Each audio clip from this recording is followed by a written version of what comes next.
예, 잠언 16장 말씀. 예, 또 오늘 본문에도 이제 여러 가지 주제를 말씀하고 있습니다. 오늘 잠언 16장의 특징적인 말씀은 이제 하나님의 주권에 관한 내용입니다. 예, 그래서 2절에 보면 사람의 행위가 자기 보기에는 모두 깨끗하게도 여호와는 심령을 감찰하시느니라. 예, 그래서 하나님께서 온 세상 사람들의 심령을 감찰하고 계신다는 것입니다. 예, 그래서 하나님 앞에 그 마음이 드러나지 않는 사람은 한 사람도 없다는 것입니다. 예, 그래서 사람들이 자기는 의롭다, 자기는 깨끗하다 하지만은 하나님 앞에 서면 다 그 죄가 드러난다는 것입니다.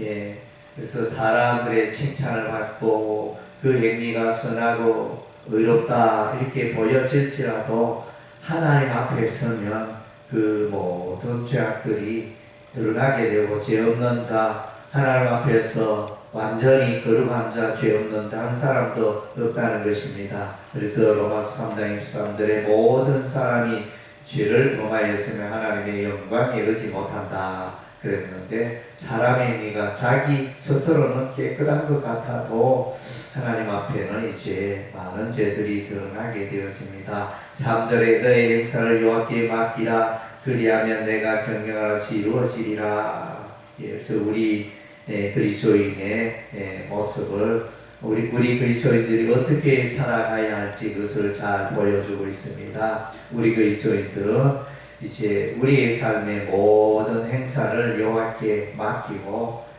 그래서 하나님의 일을 하면서 그 결과의 열매에 대해서는 하나님께서 주장하실 것을 믿고 우리가 살아가는 것입니다. 농부가 이제 봄날에 여러 가지 농작물을 심지만 재배하지만 그러나 자라게 하시는 분은 이제 여호와 하나님입니다. 하나님께서 햇빛을 주시고 하나님께서 비를 내리게 하시고 하나님께서 또 그 벌레들을 멀리하게 하시고 다 그런 이제 환경들이 이루어져야 농부가 그 추수의 결실의 기쁨을 누린 것처럼 우리 인생도 하나님께 맡기고 하나님이 섭리하시고 결과에 대해서 하나님께 맡기는 태도가 필요한 것입니다. 예. 그리고 이제 9절 말씀에 보니까 하나님의 주권에 관하여 사람이 마음으로 자기의 길을 계획할지라도 그의 걸음을 인도하시는 이는 여호와시니라. 예, 사람이 앞날을 대비하여 이런 일도 하고 저런 일도 하고 여러 가지 계획과 꾀를 동원하지만 그러나 사람의 계획대로 인생 마사가 되는 일이 아닌 것입니다. 늘 이제 곁길로 가기가 쉬운 것입니다. 사람은 불완전하고 사람의 능력은 한계가 있고 지혜가 한계가 있고, 그래서 우리 인생은 늘 넘어지고 늘 실패하고 늘 실수하고 늘 곁길로 가고 그것이 우리 사람의 모습입니다. 그래서 하나님께서 그의 인생을 붙들어 주시고 그 걸음을 인도해 주셔야 우리의 삶에 행복이 찾아오는 것입니다. 사람의 걸음을 인도하시는 분은 여호와시니라. 그래서 이제 하루하루 또 우리가 살아가는데 하나님의 인도하심을 받는 것이 우리의 삶의 지혜인 것입니다. 그래서 또 25절에 보면 어떤 길은 사람이 보기에 바르나 필경은 사망의 길이라. 그래서 사람의 판단, 하나님의 판단이 다르죠. 사람의 판단은 올바른 것 같지만 그러나 이제 하나님 앞에서는 그것이 멸망의 길이고 사망의 길이고 잘못된 길로 갈 수 있다는 것입니다. 그래서 하나님의 지혜가 필요하고 그래서 하나님을 의지함이 필요한 것입니다. 그래서 이제 계속하여 잠언 말씀은 지혜의 말씀을 말하고 있고 또 한 가지는 이제 여호와를 경외함에 대해서 말해주고 있습니다. 여호와를 경외하는 자는 복이 있다는 것입니다. 그래서 20절에 상가 말씀에 주의하는 자는 좋은 것을 얻나니 여호와를 의지하는 자는 복이 있느니라. 여호와를 의지하고 경외하는 자는 복이 있다는 것입니다. 예. 그래서 제 결론적으로 33절에 죄에 비는 사람이 뽑으나 모든 일을 작정하기는 여호와께 있느니라. 그래서 사람들이 이런 일을 행하고 이런 일도 하고 그렇게 하지만은 모든 일의 그 섭리 배후에는 우리 하나님의 그 역사하심이 있다는 것입니다. 우리가 살아가는 환경, 나의 삶에 관계된 모든 일들이 하나님의 섭리와 주권 가운데 있다는 것입니다. 예, 그래서 이제 우리 인생은 늘 하나님의 인도하심을 간구하고 하나님의 그 다스리심에 우리의 삶을 맡기고 또 긍휼을 구하는 것이 인생의 지혜인 것입니다. 예, 하나님 없이 살아가는 자를 일컬어 이제 교만한 자라. 교만에 대해서 오늘 특별히 말해 주었습니다. 5절에 물은 마음이 교만한 자를 여호와께서 미워하시오니 피차손을 잡을 터로 벌을 면하지 못하리라.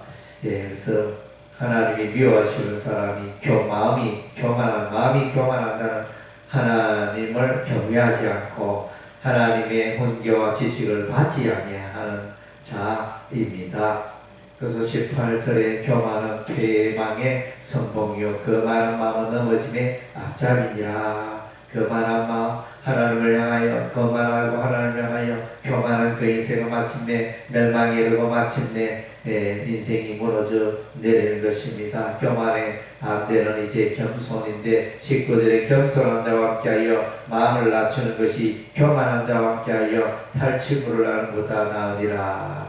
겸손한 자는 하나님의 이름을 부르고 하나님을 경외하고 하나님의 지혜의 말씀에 귀를 기울이고 살아가는 자가 겸손한 자인 것입니다. 예, 그래서 지혜로운 자는 이제 늘 여호와 하나님을 경외하는 자인 것입니다. 그래서 마음이 지혜로운 자는 21절에 명철한 삶을 살게 되어지고 22절에 명철한 자는 그 명철이 그의 삶 속에 늘 생명샘이 되어집니다. 그리고 지혜로운 자의 마음은 그의 입을 슬기롭게 말 사용이 지혜롭게 되어집니다. 예, 그리고 이제 하나님을 떠난 자가 처음에는 이제 교만한 자가 있고 또 불량한 자가 나오면 27절에 불량한 자는 악을 빼앗나니 그 입술에 맹렬한 불 같은 것이 있느니라. 예, 자기의 욕심대로 살아가는 불량한 자, 윤리 도덕이 하나님의 지식이 없는 자를 말합니다. 28절에 패역한 자는 다툼을 일으키고 말쟁이는 친한 것을 이간하니라. 예, 패역한 자는 이제 하나님을 대적하고 하나님의 백성을 대적하며 악을 일삼는 자인 것입니다. 29절에 강포한 사람은 그 이웃을 깨어 좋지 않은 길로 인도하니라. 그래서 악의 길로 사단마귀의 길로 인도하는 자, 강포한 자인 것입니다.